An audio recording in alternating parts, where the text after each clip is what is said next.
多言語が必要って、そんなの初耳です。女性社員の小さな悲鳴に、俺ははっと顔を上げる。彼女だけじゃない。ここにいる誰もが、その情報を知らされていなかった。今日のオンライン会議は、海外の医療機器メーカーとの大事な商談。会社としては、絶対に外せない案件で、だが、蓋を開けてみると、急にスペイン語やフランス語、果ては、アラビア語まで乱れ飛ぶ状況に変貌してしまった。もともと英語メインで進めるはずだった打ち合わせが、まさかこんなことになるなんて。すると、先方の担当者があからさまに不愉快そうな顔をして、こちらの上司へ鋭い視線を向けた。事前に多言語対応が必要になるかもしれないと打診したはずですが、こうした大事な案件で、社内の連携や指揮系統が不十分な会社とは、正直安心して取引を進められません。大口の契約を結ぶ以前の問題ですよ。容赦ない言葉が静まり返った会議室に響き渡り、全員が息を飲む。これ以上事態が悪化すれば、商談は破談。会社にとっては致命的な損害になるだろう。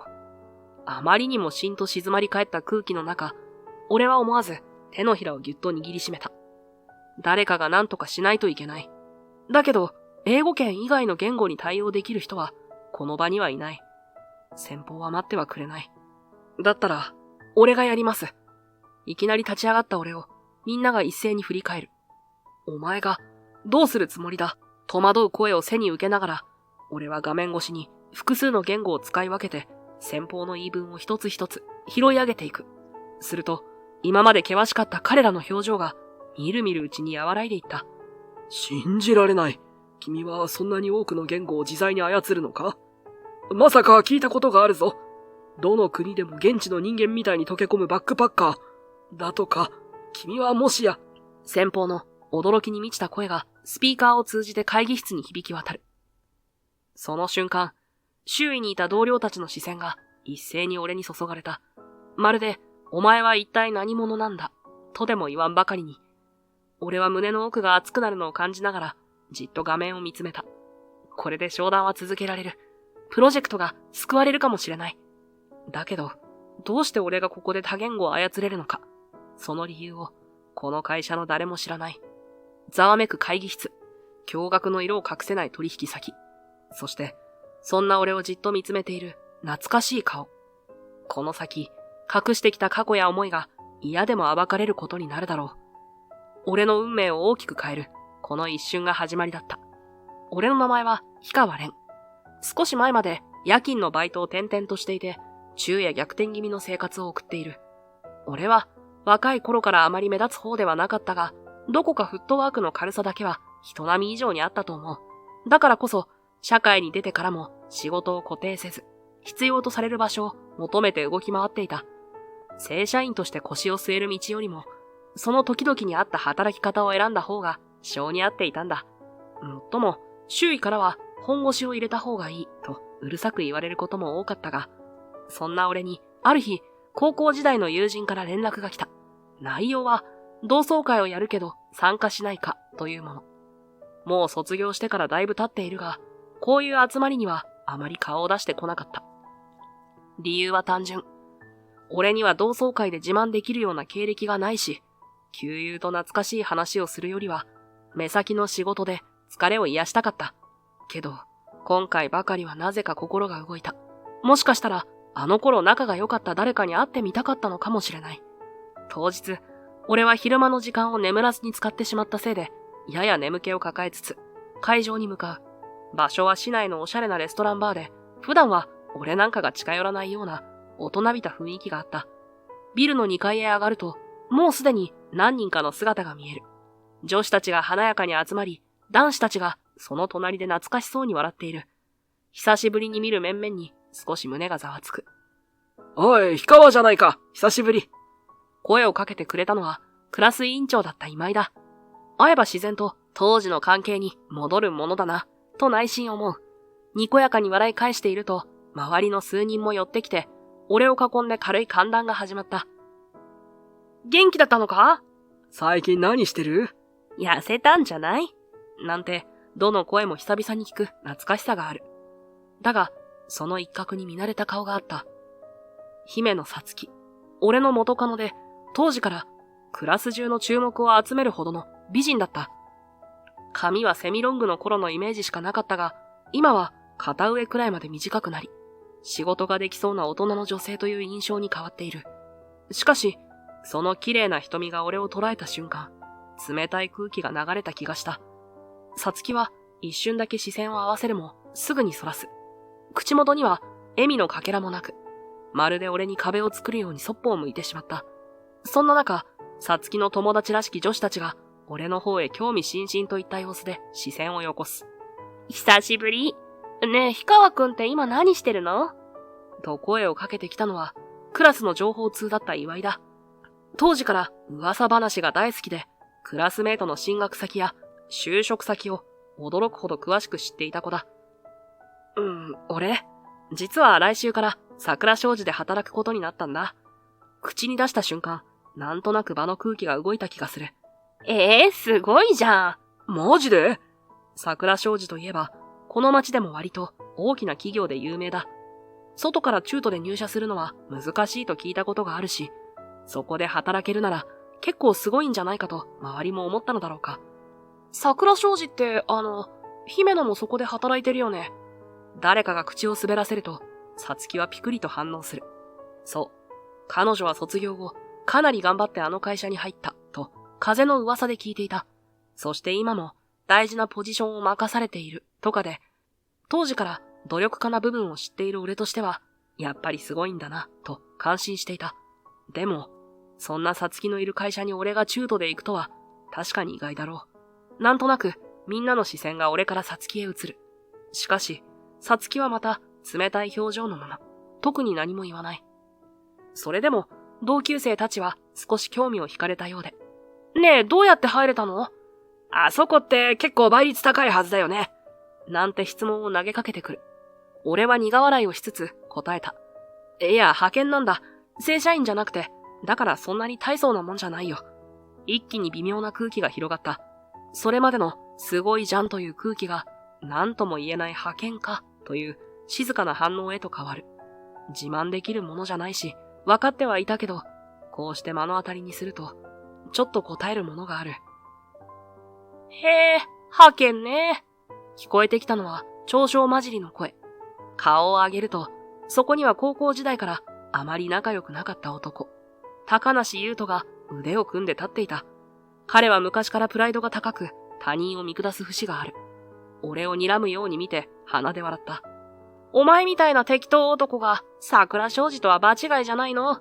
しかも正社員じゃなくて派遣だって？その言い方に周りの空気がさらに悪くなる。だが、高梨は一向に構わない様子だ。それどころか、俺は桜商事に正社員として同期入社したんだよ。姫野と一緒にな。と、得意げに言う。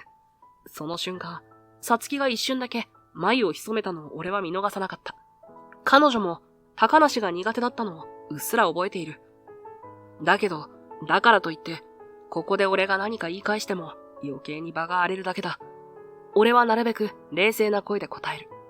まあ、俺は俺のやり方で頑張るつもりだよ。誰に認められたいわけでもなくて、自分で選んだ道だし。あえて短く切り上げたが、高梨はにやりと笑みを浮かべると、さらに挑発を重ねてきた。強がってりゃいいけどさ、どうせずっと派遣のままなんだろ。同じ会社だって言っても、正社員と派遣じゃ雲泥の差があるんだぜ。まるで俺の存在そのものを下に見るような口ぶりに、場の空気は一気に重苦しくなった。誰もが彼の性格を知っているからこそ、下手に口を挟むと余計に話がこじれそうだと感じているのがわかる。けれど、ここで黙り込んだら何も変わらない。俺はあえて笑みを作り、さつきに目を向けた。久しぶりだな、さつき。会社で顔を合わせることがあったら、よろしく頼むよ。せめて、普通の会話ができればと思ったが、そのわずかな望みは、あっさり打ち砕かれることになる。さつきはほとんどこちらを見ず、吐き捨てるように言った。今更何なの？彼氏面しないで。もうあの頃の私たちじゃないから。会社でも他人のふりするから。ぐさりと胸に刺さる。その冷たい宣言に、一瞬だけ場がしんと静まり返る。高梨は、口元を歪めて笑っている。彼は多分、俺がさつきとの過去を持ち出したことで、醜態を晒すのを見て楽しんでいるんだろう。周りも気を使ったのか、少しずつ話題を変えて、それぞれのテーブルへ散っていく。ポツンと取り残された俺は、当たり障りのないドリンクを手にして座ろうとした。すると、同じように座ろうとしていた今井が、小声で気遣ってくれた。まあ気にするなよ。レン、姫野は仕事が大変って聞くし、きっと余裕がないんだよ。慰めの言葉としてはありがたい。でも、だからといって、俺の中のモヤモヤがすぐ消えるわけでもない。むしろ、彼女に突き放された事実が、ますます、俺の胸を締め付けるばかりだった。ちょっとだけ、心のどこかで、懐かしい再会なんて期待していた自分が情けない。高梨からの露骨な冷笑と、さつきの冷たい態度。そこに加えて、派遣だとなんだか微妙な空気になる周囲。その三重苦とも言える同窓会での洗礼に、俺の心はずっしりと沈んだ。苦味ばかりが増していく酒を飲み進めるうち、ほんの少しだけ高揚感があったはずの同窓会は、全く楽しくないまま幕を閉じてしまった。二次会に流れる仲間たちは何人か俺を誘ってくれたが、正直なところ参加する気にはなれなかった。もちろん、俺が来る前は和やかだったのかもしれないが、今更俺がいても浮くだけだろう。そう思うと足取りも重く、帰路につきたくなる。なんだか、帰り道がやけに長く感じられた。夜風に当たりながら思い出すのは、やっぱり、さつきと一緒に過ごしていた高校時代の記憶だ。あの頃の俺は地味で、勉強もスポーツもそこそこ。ただ、クラスの端っこにいるだけの存在だった。それでもさつきは、当時から誰にでも壁を作らず接する明るさと、どこか芯の強そうな雰囲気を合わせ持っていて、俺みたいな冴えない奴にも笑顔を向けてくれた。そんな彼女が、なぜ俺を好きになってくれたのか、正直未だによくわからない部分が多い。高校2年の夏、文化祭の準備で放課後に残っていた時のことだ。俺は作業が遅れて教室を片付けていた。脚立に乗って吊り下げポスターの調整をしていたら、突然視界が歪んでバランスを崩したんだ。それを間一髪で支えてくれたのがさつきだった。大丈夫？レン、もう少しで落ちるところだったよ。悪い、助かった。彼女は少しドキドキしている様子で、それでも真剣に俺を見つめていた。俺は心臓がバクバクして余計なことを言ってしまいそうになる。その瞬間、ふとさつきが笑う。レンって、どんくさいのに人一倍頑張るよね。そういうところ嫌いじゃないよ。まさか嫌いじゃないよがきっかけで、俺たちの距離が少しずつ縮まっていくことになるなんて思いもしなかった。いつの間にか、放課後はよく一緒に帰るようになり、二人でいてもそれほど会話が多いわけじゃないのに、気がつけば隣で笑い合っている。周りからは、なんでさつきが氷川と不思議そうな目を向けられるたび、俺は自分が夢を見ているんじゃないかと思った。だけど、さつきはよく言っていたんだ。私、海外に興味があるの。もっと広い世界を見たいんだよね。って、放課後、校門前の石段に腰掛けて、ジュースを飲みながら、彼女は楽しそうに話をしていた。実は昔、両親が離婚するかもしれないって揉めてた時期があってね。家の中がギスギスして、どうしようもないくらい不安だった。その時、たまたまテレビで海外で働いている日本人女性のドキュメンタリーを見たんだ。しかもその人、桜商事の社員で、途上国向けに医療資材を届けるプロジェクトを担当していてね、現地で物資の不足に苦しんでいる人たちに手を差し伸べていたの。さつきは、その時の情景を思い出すように、ふっと遠くを見る。見たことのない土地で、言葉も文化も違うのに、一生懸命支援活動をしている姿にすごく惹かれたんだ。私も、あの人みたいに自分の足で立っていきたい。どんな状況でも乗り越えていきたいって、不思議と元気が湧いてきて、家のごたごたなんかでうじうじしてちゃダメだなって思った。そっか、そんな思いがあったんだな。うん。それに、海外で働くってことは、いろんな国の人と対等にやりとりできる力が必要でしょ？語学もそうだけど、もっと世界の仕組みを知りたいし、人の役に立つことを直接感じられる仕事がしたいんだ。だから、まずは日本でしっかり足場を固めて、いつか桜商事で海外と関わる案件をやってみたいの。まだ漠然としてるけど、そんな未来を目指してる。その時のさつきの目は、まるで未来の希望をまとっているように輝いていた。だからこそ、彼女は語学にも熱心で、桜商事に入ることが目標だと言っていた。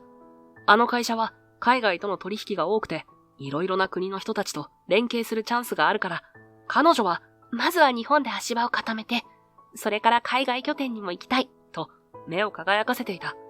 そんな大きな夢を語るさつきの横で、俺はどこか申し訳ない気持ちになっていた。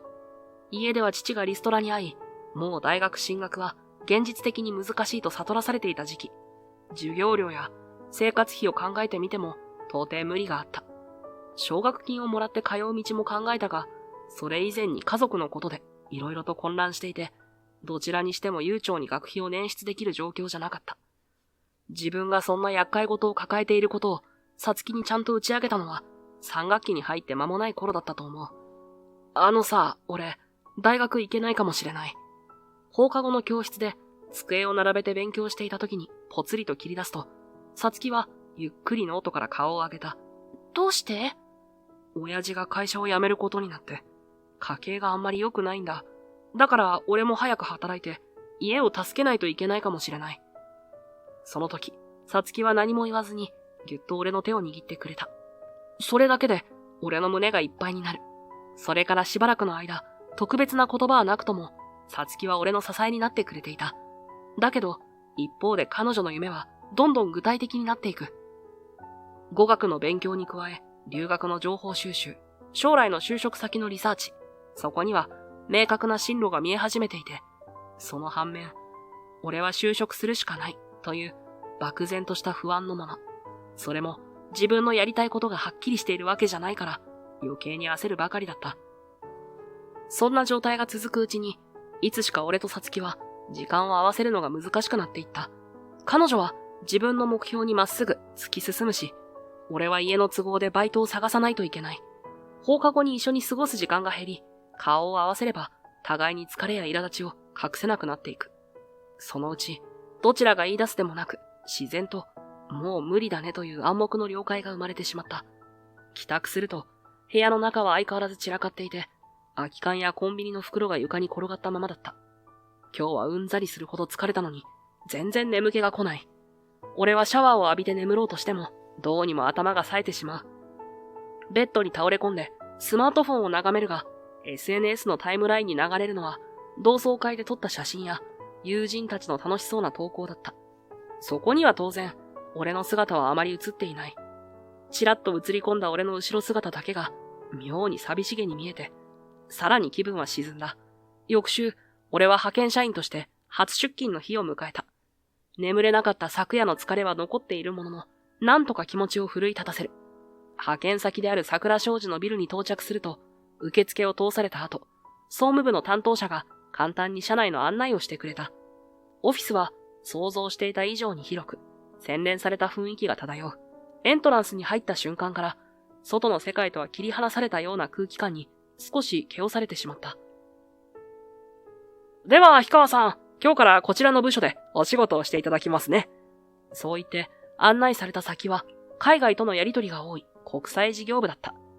グローバル案件を扱う部署で、英語や他の外国語が飛び交うこともしばしばあるらしい。派遣社員が入るのは珍しい気がするが、どうやら人手不足らしく、雑務を補ってほしいということだった。ドアを開けると、すでに何人かがデスクに向かってパソコンを叩いている。バタバタと電話が鳴り、英語混じりの会話が飛び交う。慣れない空気に戸惑いつつも、担当者の後ろに続き、一人一人挨拶をして回った。みんな忙しそうで、ビジネスライクな、よろしくお願いします、の言葉だけが返ってくる。その中に、明らかに場の雰囲気を掌握している、キリッとした女性の姿があった。見覚えのある横顔、さつきだ。彼女はちらりと視線をよこしたが、すぐに書類に目を戻し、よろしく、とだけ言い、事務的に頭を下げる。同窓会の時と同じく、冷たい壁を感じずにはいられない。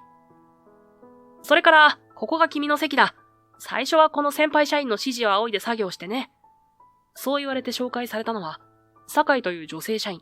落ち着いた雰囲気の人で、優しい笑みを浮かべている。俺が挨拶をすると、まあ気にせず何でも聞いてね、と柔らかい口調で対応してくれた。ほっとする反面、その奥のデスクに座る見覚えのある男の顔を見て、胸がざわつく。高梨だ。おや、氷川じゃん。よく来たな。彼は相変わらずどこか鼻持ちならない雰囲気を漂わせている。皮肉げな笑みを浮かべながら、わざとらしく俺の方を眺め回した。へえ、国際事業部に派遣で来るとはな。まあ邪魔だけはするなよ。周りにも聞こえるような大きな声で言い放つ。酒井が、こら、高梨くん、と注意しかけるが、高梨は笑いながら手をひらひらさせ、冗談、と軽く流す。そのやりとりだけで、ここが全く安穏とした職場ではないことが分かった。午前中は書類の整理や ID カードの発行、各システムの使い方の説明など、事務的なオリエンテーションで終わってしまった。昼休憩を挟んで午後に入ると、酒井から、姫野さんの業務を手伝ってあげてほしい、と依頼を受ける。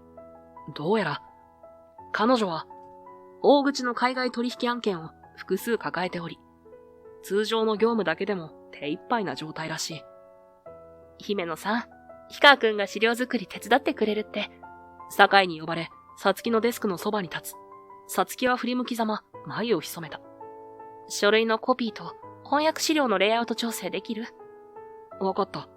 彼女は仕事に没頭しながら、最低限の指示だけを淡々と伝えてくる。話しかけると、業務時間が削られる、という雰囲気すら感じるほど、ビジネスライクだ。だが、その横顔には、どこか疲れが滲み出ていて、書類の山を抱えながらも、表情は常に張り詰めているように見える。忙しいのはわかるけど、ここまでピリピリしてると心配になるな。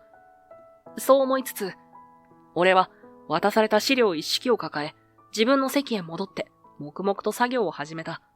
翻訳済みの文章を規定のフォーマットにはめ込んだり、現地での視察報告を読み込んで要点を整理していく。ざっと目を通すだけでも、彼女がかなり大きなプロジェクトを動かしていることが伝わってきた。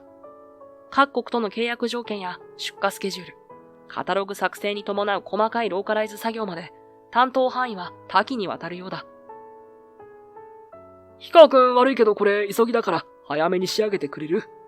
追加の依頼が来ればその都度対応する。派遣とはいえ仕事を雑にこなすわけにはいかない。むしろ最初のうちはがむしゃらに取り組んで認めてもらうしかないのだ。ひっきりなしに飛んでくるさつきからの指示に集中し続けると気づけば就業時間も近づいていた。ようやく資料を一通り仕上げさつきに提出すると彼女は軽くチェックをして最低限の評価を口にした。ありがとう。早かったわね。できる範囲のことしかしてないけどね。まだ修正が必要なら言ってくれれば直すよ。そう。じゃあ一応こっちでもう一度確認して、問題なければクライアントに送る。さつきはそれだけ言うと、再びパソコン画面に目を戻す。会話を切り上げるように、すぐイヤホンを耳に差し、海外拠点とのオンラインミーティングに入り始めた。冷たい態度は相変わらずだが、こうしてじっくり観察していると、彼女自身も相当、精神的に追い込まれているのが伝わる。オンライン会議で英語を聞き取りながら、同時にチャットに流れる海外スタッフの追加要望を拾い、それを日本語の資料に即座に反映させる。誰が見てもハードだ。さつきのやり方って昔から一生懸命だったけど、こんなに余裕がない姿を見るのは初めてだな。ふと思い出すのは同窓会の時の彼女の言葉。会社でも他人のふりをするから、と突き放されてしまった痛み。あの頃の俺たちはお互いに支え合っていたはずなのに、今ではまるで赤の他人同士のようだ。だけど、彼女が大変な業務に追われているのは事実。今更、元カノとして何かしてあげたいなんて甘い考えは抱けないが、それでも目の前で困っている人を見過ごすのは気が引ける。そんな日々が数日続くうちに俺の作業量も増えてきた。時には高梨からの皮肉混じりの指示も受けつつ、なんとかかんとかやり過ごす。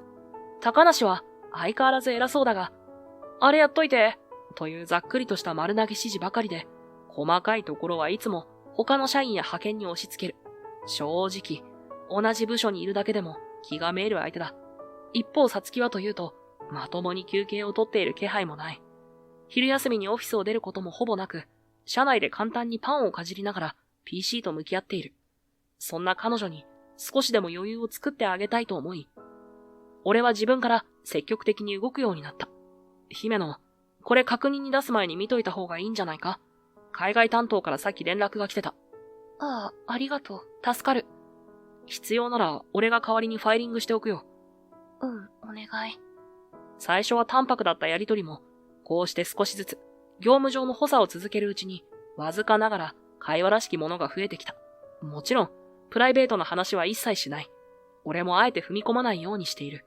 だけど、彼女が抱えている仕事量を考えると、少しでも負担を減らしてやりたいという思いが強くなった。そんなある日の夕方、まだ勤務時間内だが、さつきの席に何やら来客があった。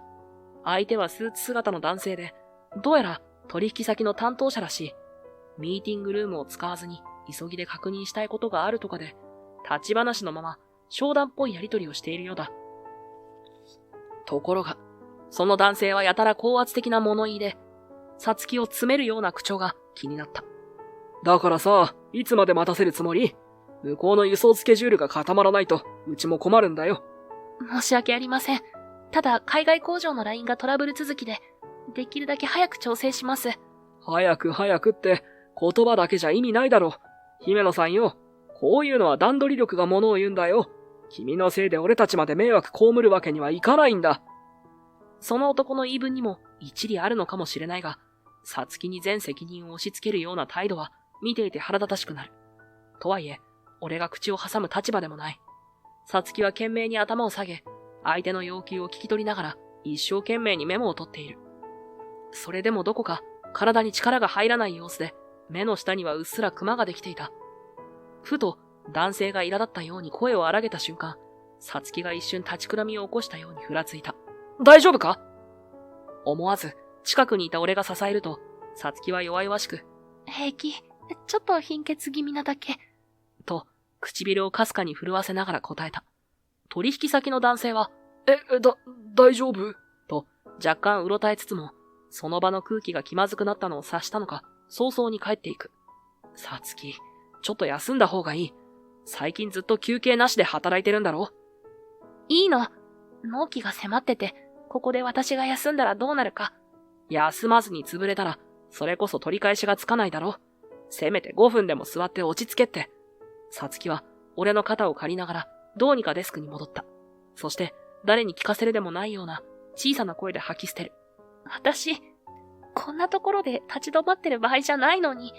その表情には、焦りと苛立ち、そして、どこか恐怖のような感情が混ざり合っていた。まるで何かに追い立てられているようで、押しつぶされそうなほど思い詰めているのが伝わってくる。その瞬間、同窓会で感じた彼女の冷たい態度の裏には、もしかしたら別の理由があるんじゃないか。そう思わずにはいられなかった。結局その後も、さつきはほとんど休憩らしい休憩を取らずに業務を続けた。定時を過ぎても帰る様子はなく、書類やメールと格闘している。俺は派遣なので、本来は残業を制限されているが、必要があれば少しは対応しなければならない。自分の作業を終えて帰ろうとすると、なんとなく、さつきの姿が気になった。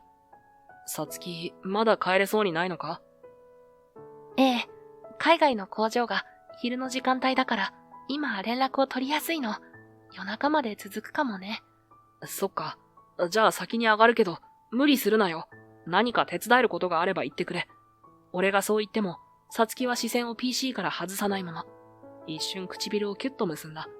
何か言いかけたようにも見えたが、結局、声にはならず、再び黙り込む。まるで自分だけの戦場に閉じこもるように、まっすぐ画面と向き合っている。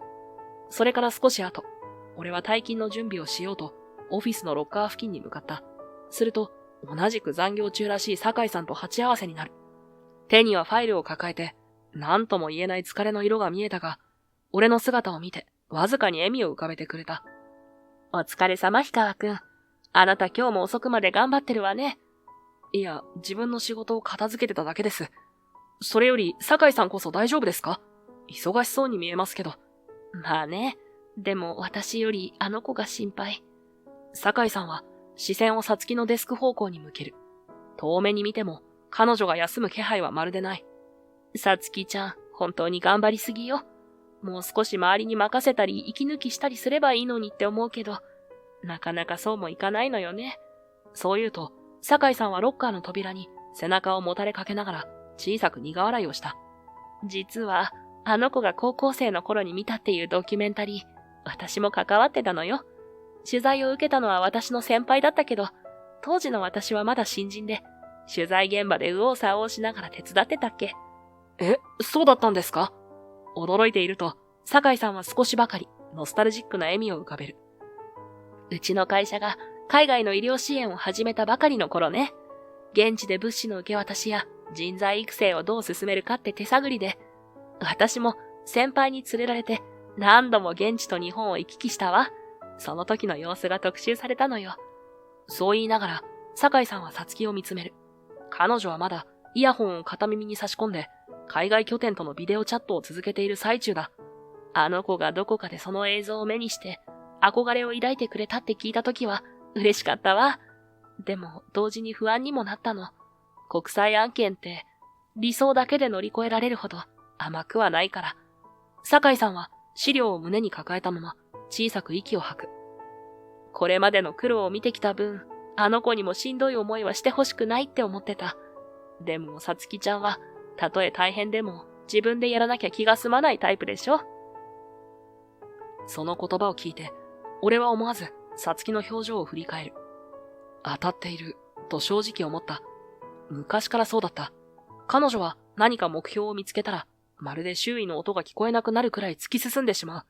高校時代、両親の離婚危機を抱えながらも、もっと自由に動ける力を手にしたいと語っていた姿が脳裏をよぎる。そっか、酒井さんがあのドキュメンタリーに携わってたんですね。正直私もまだまだ力不足だったし、先輩に甘えることだって多かった。だけど、この会社にいると、海外の人たちと一緒に新しいものを作り上げる手応えを感じられるのよ。それがやりがいでもあり、苦労の種でもある。でもね、どうやらさつきちゃんは苦労の方を一心に引き受けすぎてるみたい。やっぱり助けが必要な時は素直に頼ってほしいな。酒井さんはそう言ってわずかに肩を落とす。そして小さな声で付け足した。私自身、あの頃もう少し周りに助けを求めればよかったって今になって思うことがあるの。でも若い時はやれるところまで一人で頑張らないとって意地を張っちゃうから、さつきちゃんはあの時の私にそっくりなのよ。その言葉を聞いた瞬間、胸がチクリと痛んだ。さつきが自分の思いにまっすぐな分、無理を重ねている姿を見るのは苦しい。けれど、彼女は昔から一人で頑張りすぎる性質を持っていて、それが彼女の強さであり、同時に脆さでもあると俺は分かっていた。俺は派遣の立場だけど、できるだけサポートしていきます。何かあったら、俺からも声をかけてみますよ。助かるわ。あの子にとって同級生である氷川くんの存在は、本当は大きいと思うの。本人がどう思ってるかは、今はともかくね。酒井さんはそう言って、すっと席を離れる。俺はもう一度、さつきの背中を見つめた。彼女は相変わらず、電話と PC を同時に相手にしながら、懸命に何かをメモしている。さつきはいつか、この重圧に耐えられず、崩れてしまうんじゃないか。そんな不安が、胸の片隅をじんわりと締め付ける。翌朝、いつも通り出勤すると、デスクに荷物を置いて一息つく間もなく、酒井さんから、ちょっと会議室に来て、と声をかけられた。向かうと、そこには高梨とさつき、そして酒井さんの姿がある。何の話だろうと思いつつ腰を下ろすと、酒井さんが柔らかい表情のまま切り出した。実は、国際事業部で働いている大口プロジェクトに、高梨くんと氷川くんにも正式に加わってもらおうと思うの。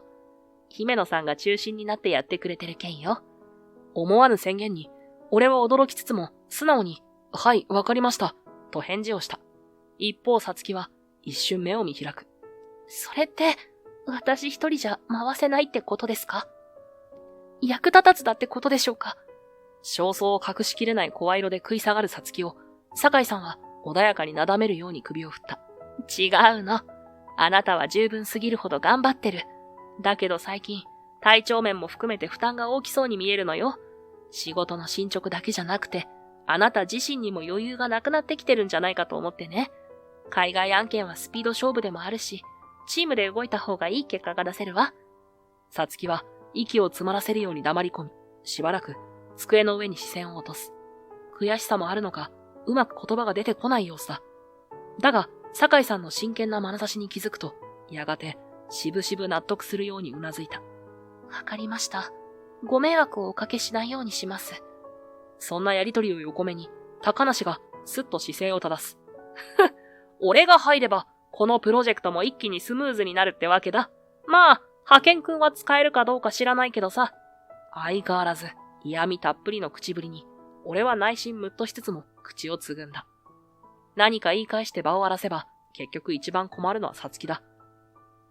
酒井さんも苦い顔をしているが、高梨は全く気に留める様子もなく、鼻で笑うと会議室を出ていく。そんなわけで、俺と高梨も正式にさつきのプロジェクトをサポートすることになった。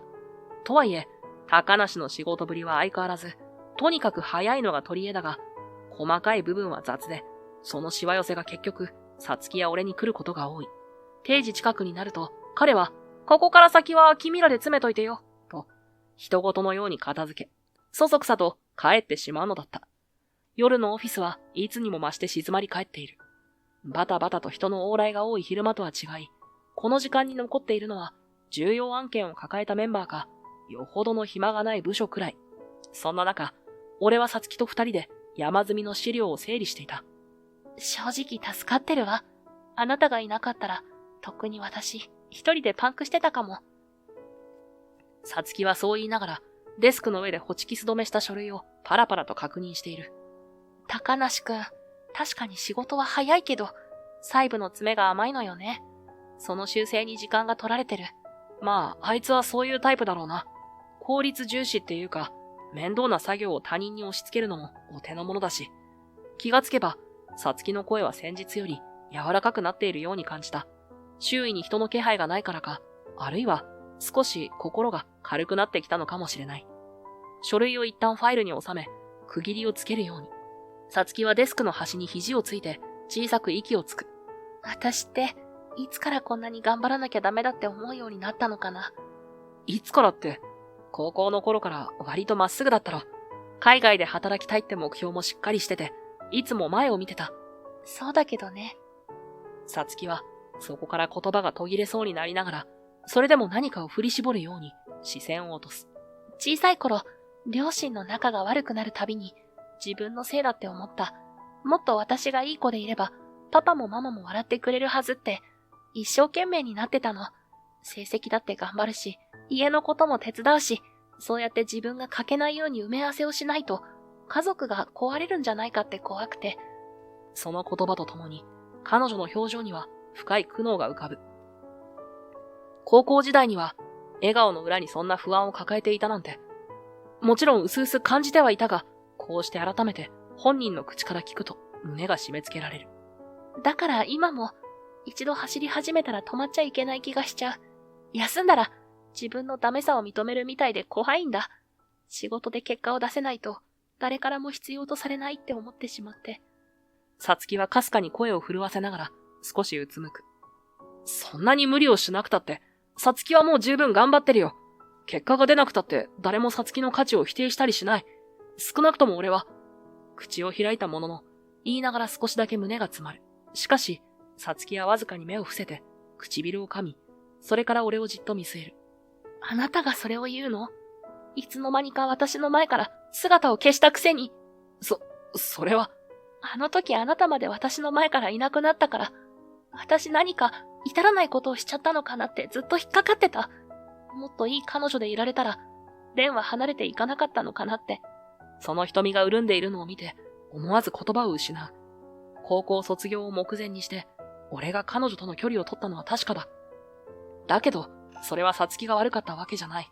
むしろ、家の都合で進学を諦めたり、将来の目標も持てずに焦っていた自分に嫌気がさして、彼女の夢を支えてやれない弱さを痛感して、何も言えなくなってしまっただけだ。違う。お前は何も悪くない。ただ俺が、言いかけて言葉がうまく続かない。さつきとの間に積もった時間と誤解は、そう簡単には解けそうにない。さつきは涙をこらえるように小さくうなずき、一度上を向いて瞬きをする。潤んだ瞳を拭うこともなく、潜めた声でつぶやいた。ごめん。仕事中にこんな話変だよね。もう少しだけ資料をまとめたら、今日の分は終わらせよう。そう言って彼女は、強引に話題を打ち切るように PC の画面へと視線を戻す。俺は何も言えずに、ただ彼女の横顔を見つめながら苦い思いを噛み締めた。雑然とした書類の束に目を向ける。カタカタと鳴るキーボードの音は、今夜も静まり返ったオフィスに響き続けていた。翌週、国際事業部は緊迫感に包まれていた。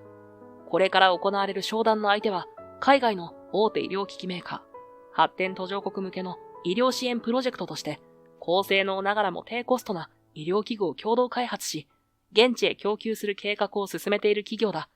桜商事としては、どうしてもこの契約を勝ち取りたい。なぜなら、彼らと組めなければ、プロジェクト自体が頓挫しかねないほど、重要な取引相手だったからだ。社内のメンバーは、この日のために奔走し、膨大な関連資料をかき集め、何度もブリーフィングを重ねてきた。そして、いよいよ迎えた当日。オンライン会議システムにログインし、画面上に現れた先方の担当者たちを前に、さつきや高梨をはじめ、国際事業部のメンバーは固唾を飲んで臨戦態勢を整える。ところが、先方は冒頭の挨拶もそこそこに、こう切り出してきた。よろしくお願いします。今回のプロジェクトでは、当社の海外法人も含めた3社会議を想定しております。スペイン語話者が複数参加する予定になっていますが、そちらは問題なく対応いただけますよね。ビデオ会議の画面越しに先方の担当者がいかにも当然のように切り出す。国際事業部のメンバーの誰もが思わず固まった。突然すぎる多言語対応の要求にオフィスの空気は一瞬で凍りつく。ちょっと待ってください。スペイン語話者も交えるなんて、今初めて聞いたんですが。パソコン画面を見つめながら、さつきが眉を寄せてつぶやく。すると相手方は、明らかに不審そうに首をかしげた。確かにお伝えしましたよ。高梨さんには、英語以外にも対応が必要かもしれないと話していましたけど。途端に、オフィスの雰囲気がさらに重苦しくなる。視線が一斉に高梨へ注がれると、彼は目を泳がせながら口ごもった。そのことか。まあ、そもそも、英語がわかれば大抵は大丈夫って思ってたんで。さつきは呆れたようにため息をつく。先方との信頼関係を築く前段階で、こんな重大情報が漏れていたとなれば、一気に不利になりかねない。それでも高梨は、気を取り直すように胸を張り、大丈夫。俺は海外出張も多いし、英語の他にフランス語ぐらいならわかるからな。スペイン語も似た部分があるだろ。専門用語だってなんとかなるさ。などと、体言相互を口にする。しかし、会議が始まってしまえば、そんな安易な根拠は一瞬にして打ち砕かれた。実際の商談では、専門性の高い医療用語が飛び交う。さらには、海外法人のスタッフからフランス語、スペイン語、ドイツ語など、複数の言語で追加説明や質問が次々と出てくるため、話題をまとめることすら難しい状況だ。カタログの現地語使用や輸送スケジュールの細かいすり合わせ、補助金申請書類の記入方法など、聞き取りと理解が追いつかなければ、先方の要求に全く対応できない。やがて、高梨の額には明らかに冷や汗がにじみ始める。頭の中で言語が渋滞を起こしているのか、しどろもどろな英語で言い訳めいた返答を繰り返すばかり。それを見かねた先方の担当者は、カメラ越しにあからさまな苛立ちを見せた。私たちは真剣にビジネスをしています。国際案件で指揮系統が整わない会社に大口の取引を任せるのは困りますよ。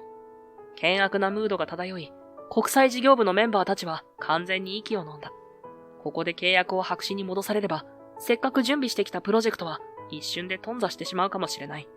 さつきは懸命にフォローしようとするが、高梨との連携はズタズタで、どうにも取り繕いきれない。まずい。このままだと本当に契約がダメになる。失礼します。先ほどの説明はこういう意味ですよね。俺はすっと会話に割り込み、フランス語とスペイン語で先方の担当者に直接確認を取った。すると彼らは驚いたように目を丸くする。そう、まさにその通り。さらに、ドイツ語とイタリア語が混ざった問いが飛ぶたびに、俺はすぐさま対応し、単語や文脈を補足しながら説明をつないでいく。例の補助金申請書類に関しては、中東拠点との連携が必要という流れになり、アラビア語で簡単な挨拶と確認を交えつつ要件をまとめると、先方の担当者はますます簡単の声を上げた。なんてことだ。信じられない。まさかあなたがここまで話せるとは、一体何者ですか？大混乱していた会議は一気に落ち着きを取り戻す。プロジェクトの方向性を改めて整理し、各国が納得できる形で具体的なプランを練り直すと、先方は素晴らしい。ぜひとも一緒に進めましょう。と声を揃えて賛同の意を示してくれた。ほっと胸をなで下ろしたのもつかの間。会議の終盤、先方の一人が画面越しに俺を見つめながら、突然興奮気味に言った。もしかして、あなたは噂に聞く、15カ国語を操るバックパッカーじゃないですか？うちの CEO が彼をぜひ探し出したいって言ってたんですが。場に居合わせた全員が、はーっと目を見開く。さつきも高梨も、唖然として俺を見る。まあ、15カ国語というと大げさですけど、海外をフラフラしてた時に多少は身につけたんで、俺がそう照れくさそうに言うと、画面の向こう側の担当者たちは一斉にワッと湧き立った。15カ国語って冗談かと思いましたが、本当に話せるんですね。しかも、欧州系だけじゃなく、アジア、アフリカ地域の言語にも即座に対応していたじゃないですか。さっきのスペイン語も完璧でしたよ。それに南米の現地文化まで詳しいなんて信じられません。しかも、医療設備の運用状況も把握しているなんて。矢継ぎ早に飛び出す称賛の言葉に、高梨を含む周囲の社員たちは完全に固まったまま、口をつぐんでいる。一方、先方は勢いを増すかのように、さらに熱っぽく言葉を続けた。いやー、こんな優秀な人材はなかなかいませんよ。実際、医療関連のプロジェクトでは、各国ごとの文化や規則をきちんと把握することが欠かせませんからね。資材の運び込み一つとっても、慣習や法律の違いで大変なんです。それを一手に引き受けられる人がいてくれたら、私たちもどれほど助かるか。その言葉に同席していた別の担当者も画面越しに身を乗り出した。あなたぜひうちで働いてくれませんか？桜商事さんには申し訳ありませんが、私たちとしては年俸を今の10倍出してでも欲しい人材ですよ。出張費や滞在費も全額負担しますし、最高の環境をご用意いたします。どうでしょう？あまりにストレートなスカウトに、俺はあたふたと手を振った。いや、さすがに10倍は。それに今は桜商事さんにお世話になっている身なんで、すぐにどうこうというわけには。そうですか。いやー、残念だな。相手は心底名残惜しそうに眉を下げる。対してこちらは、ますます居心地の悪いような、こそばゆいような感覚に襲われていた。部屋の中では、高梨はショックで固まったように唇を噛み、他の社員たちは唖然としながらも、半ば呆れたように俺を見つめている。まあ、ともあれ、今回の商談については、あなたのお力添えがあれば安心ですね。正直先ほどまでは不安がありましたが、これなら話を前に進められそうだ。ぜひこのまま引き続きご協力をお願いします。画面の向こう側から伝わってくる先方の熱意。それに対して、さつきもほっとした表情を浮かべながら、深く頭を下げた。なんとか大きなトラブルも回避できそうだ。そう思った瞬間、肩の力が抜け、俺も苦笑いしながら応答する。こちらこそ、引き続きよろしくお願いします。今回のプロジェクトが成功するよう、できる限り力を尽くしたいと思いますので。しんと静まり返ったオフィスの中、安堵からか、誰かが小さく息を吐く音が聞こえた。まさか、こんな形で脚光を浴びるとは思わなかったが、どうやら、このおかげでプロジェクトは軌道に乗りそうだ。そんな予感が、妙に頼もしく胸を満たしていた。一息ついたところで、さらに意外な来客があった。エレベーターから姿を現したのは、桜商事の社長だった。俺の姿を見るなり、社長はやや大げさに両手を広げながら、笑顔で近づいてくる。さすがだな、氷川くん。にこやかに声をかけられて、周囲の社員たちは、社長が直々に、と、一瞬騒然となる。実はだな、みんなには話してなかったんだけど、氷川くんは昔海外で、俺の命の恩人なんだよ。ほら、あれは、確か東南アジアの奥地だったっけ。現地で病気になりかけた俺を、通訳から治療手配まで全部引き受けてくれてね。まさに言葉の壁ってやつを一瞬で取り払ってくれた。本当に危ないところだったよ。そう言いながら社長は、昔を懐かしむように苦笑しつつも、誇らしげな視線で俺を見つめる。周囲にいた社員たちは、驚いたように息を飲む。君の噂はいろんなところで耳にしていてさ。だからダメ元でうちの会社で働いてみないかって打診したんだ。そしたらまさか OK をもらえて本当に嬉しかったよ。ただ一つびっくりしたのが、君が派遣で働きたいって言ってきたことだな。社長は目を細め、肩をすくめる。なんと言っても、君は語学力だけじゃなくて、世界中に広いパイプを持ってるし、実績もある。普通に考えれば正社員どころか、役員クラスの待遇でもおかしくないだろう。なのにどうして派遣なんかで。いや、自分は現場を見て学びたいんです。正社員として深く企業に根を下ろす前にもう少し世界のことを知りたいというか、実際、社長も覚えてるでしょ。俺が海外を放浪している時の方が、生きた経験を手に入れられるって思ってたんで、そう答えると、社長は、やっぱり君は変わらないね。と、笑顔で納得したようにうなずいた。社員たちはなおさら目を丸くしているが、少なくとも、社長は最初から、この不思議な形の雇用スタイルを認めてくれていたらしい。ともかく、今はうちのプロジェクトを支えてくれていることに感謝だよ。氷川くんには遠慮はいらない。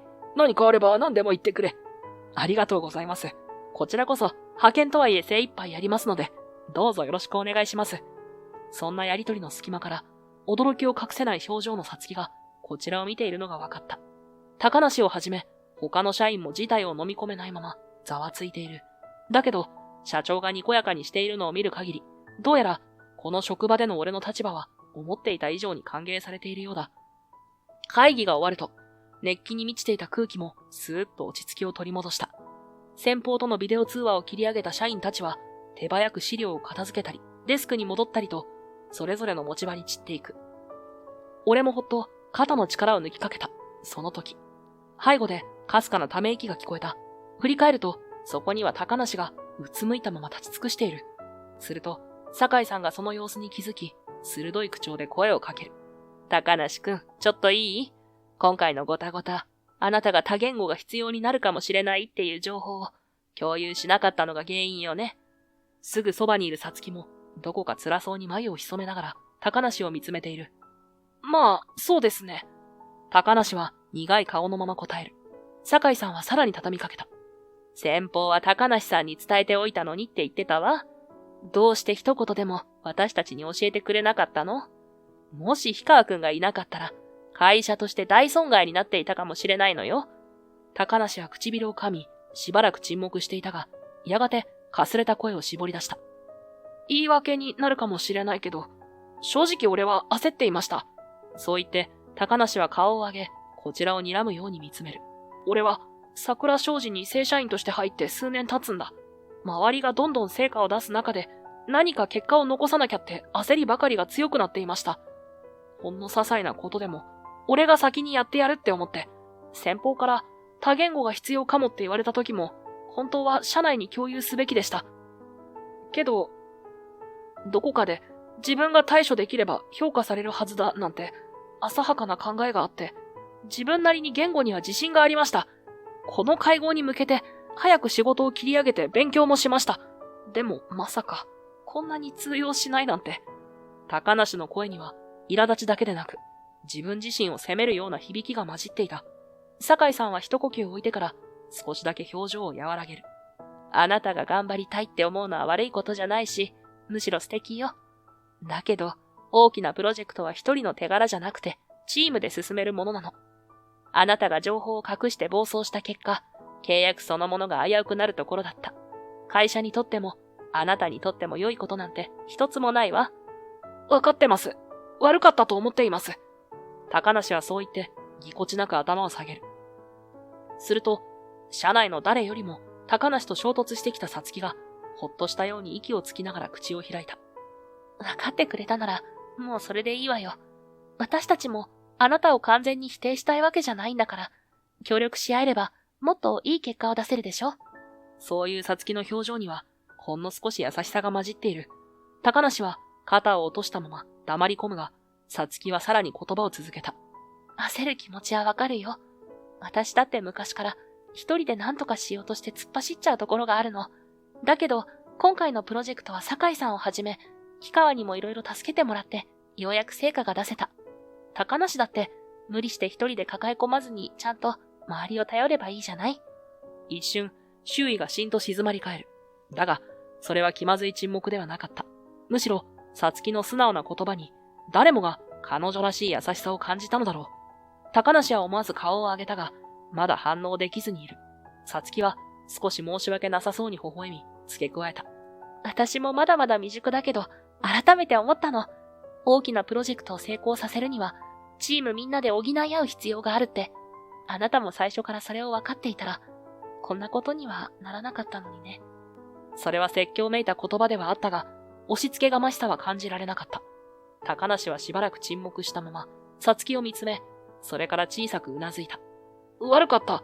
お前にもいろいろ失礼なこと言ったし、今更言いづらいけど、ありがとう。次はもう少しうまくやるよ。その言葉に、さつきは小さな笑みを漏らし、コクンとうなずく。高梨とのわだかまりが完全に解けたわけではないだろうが、少なくとも、ここからは前に進める。そう思わせるやりとりだった。そして高梨は、意を消したようにこちらへと向き直った。氷川、お前にも謝らなきゃな。最初からずっと嫌味ばかり言って、挙句に今回の事態もこんな風に悪化させてしまった。本当悪かったよ。俺のせいで大きな契約を不意にしそうになったのに、お前がカバーしてくれたんだよな。ありがとう。俺が言うのはおこがましいが、お前は本当にすごい奴だよ。頭を下げる高梨の言葉に、オフィス中の視線が集中する。少し恥ずかしいが、ここで意地を張っても仕方がない。俺は穏やかな声で答えた。気にするな。俺も何も言わなかった面があるし、これからはチームとして協力していこう。高梨はぎこちなく微笑んでから無言で一礼する。わだかまりがすべて消え去ったわけではないが、互いの気持ちを言葉にしたことが大きな一歩なのだろう。そんな空気がオフィスの片隅に静かに満ちていた。こうして高梨の独断が招いた一連のトラブルはひとまずの収束を見せることになった。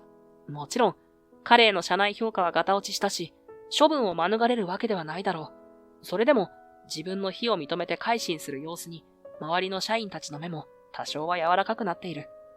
プロジェクトが一段落し、社内は近年稀に見る大成功に沸いていた。国際事業部が扱う海外医療支援案件としては、過去最大級の取引額と重要度を誇る契約。しかも、多国籍企業の厳しい審査を通り抜けたのだから、会社全体が色めき立つのも無理はない。その中心で動いていたのは、皮肉にも、ただの派遣社員として入社した俺だった。そんなある日の仕事終わり、一息ついて自分のデスクに腰を下ろす。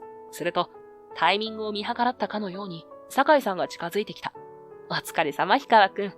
今回の契約、本当にあなたのおかげで大成功だったわ。グローバルな案件で、ここまでスムーズに話をまとめられたのは初めてよ。さすがね。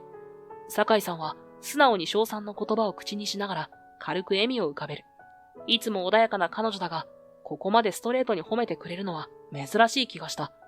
いや、そんな、俺はただ言葉のフォローをしただけで、実際の交渉や調整は皆さんが動いてくれたからこそですよ。謙遜混じりに返すと、酒井さんはふふっと小さく笑う。そういうところも含めて、あなたって優秀だし、周りを立てるのもうまいのよ。普通ここまで結果を出したら、もっと自分をアピールしてもいいのに。そんな言葉を聞かされると、思わず苦笑いしてしまう。酒井さんの洞察力は侮れない。彼女はすかさずデスクの端に腰をかけるようにして、俺と視線を合わせた。正直、氷川くんなら世界中、どこの企業でも引く手あまただと思うの。この間の会議で、先方が年俸10倍払ってでも欲しいなんて言ったのがいい証拠よ。多分、まだまだ同じような話が舞い込んでくるでしょう。まあ、そうですね。可能性はあるかもしれません。だけど、あなたはあえて派遣という形でここに来たんでしょ？世界を渡り歩いてきた人が、どうしてまたこの会社に？その理由が私にはちょっと気になるのよ。酒井さんの問いかけに、俺は少しだけ目線を下げた。会社での評価や報酬を求めるのなら、もっと他に選択肢があるだろう。そう思うのも当然だ。それを知っているからこそ、俺はゆっくりと、けれど、はっきりと答える。実は高校生の時、一度だけここを受けてるんです。もちろん落とされました。成績もパッとしない、特技もない。ただの平凡な高校生でしたから、何もかも足りなくて、それが情けなくて、結局何も言わずに飛び出しちゃったんですよ。思い返すと、高校を卒業する頃の自分は、何の夢も見出せずに焦ってばかりだった。一方で、大きな夢をしっかり抱き、努力を重ねていたさつきの眩しい姿を目にするほど、自分の無力さが突きつけられるような気がしていた。だからこそ、海外を旅して、もっと世界を知ろうと決めたのだ。やっぱり自分にしかないものを手に入れたかったんです。お金もなかったから、バックパッカーという形で現地の言葉を懸命に覚えて、そこで暮らす人たちと同じ目線に立つ。医療問題も、治安の問題も実際に経験してみないとわからないと思ったから、そうやって年月をかけるうちに、いつの間にかいろんな言語が身について、気づけば15カ国語を話すバックパッカーなんて呼ばれるようになってたってわけで。そこまで言うと、酒井さんは静かにうなずいてくれた。なるほどね。でも今や、世界中で引く手あまたのあなたが、どうしてここにこだわるのかしら？そう尋ねられた瞬間、俺は自然と視線を遠くにやる。頭に浮かんでくるのは、せわしなく働き詰めで、それでも懸命に頑張っている彼女の姿。昔も今も変わらず、自分の足で未来を切り開こうともがいている姿だ。ここには俺にとって大切な人がいるからです。どれだけ世界を回っても、どれだけ多言語を話せても、結局その人に胸を張れる自分になりたかったんだと思います。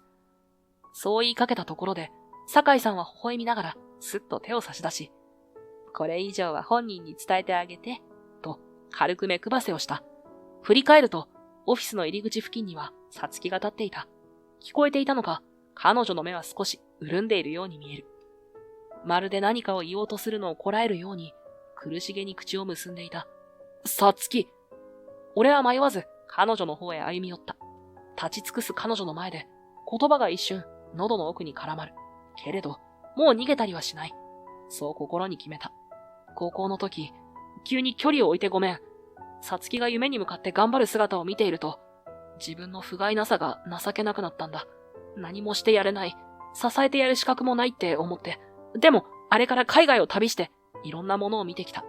世界は広くて、まだまだ知らないことばかりだって痛感したけど、それでも俺が本当に大事にしたいものは一つしかなかった。さつきは唇を震わせながら小さく息を飲む。俺はさつきのことが好きだ。もう二度と逃げるようなことはしたくない。これからはずっとそばで支えさせてほしい。世界を見て回っても結局、俺の原点はさつきなんだって気づいたから。その瞬間、さつきの目から涙が一筋こぼれ落ちる。言葉にならない思いを抱えたまま、彼女は震える声でつぶやいた。バカ。そんなんずるいよ。でも私もあの時伝えられなかったことを今改めて言うね。レンがいなくなったあの日からどれだけ寂しかったか、どれだけレンが必要だったか。私もう一度あなたと一緒にいたい。交わす視線に長い年月のわだかまりが溶けるように感じた。次の瞬間、さつきは抑えきれない涙を流しながら、そっと俺の胸に飛び込んできた。オフィスに静かな拍手とざわめきが広がる中、俺はさつきをしっかりと抱きしめた。肩越しに見える酒井さんは涙ぐみながら微笑んでいる。周囲の社員たちも戸惑いつつも温かい空気をまとってこちらを見守っていた。それからしばらくして、会社は今回の海外医療支援プロジェクトの成功を機に新たな案件を次々と獲得。俺は派遣という立場のままプロジェクトを支えていたが、社長や酒井さんの後押しもあり、正式に社員登用される運びとなった。正直、一瞬迷いがなかったわけじゃない。俺は世界を放浪し、自由な働き方を選んできたからだ。けれど、今回の件を通して改めて知った。仲間と共に何かを成し遂げる喜びと、かけがえのない人と同じ場所で未来を築く幸せを。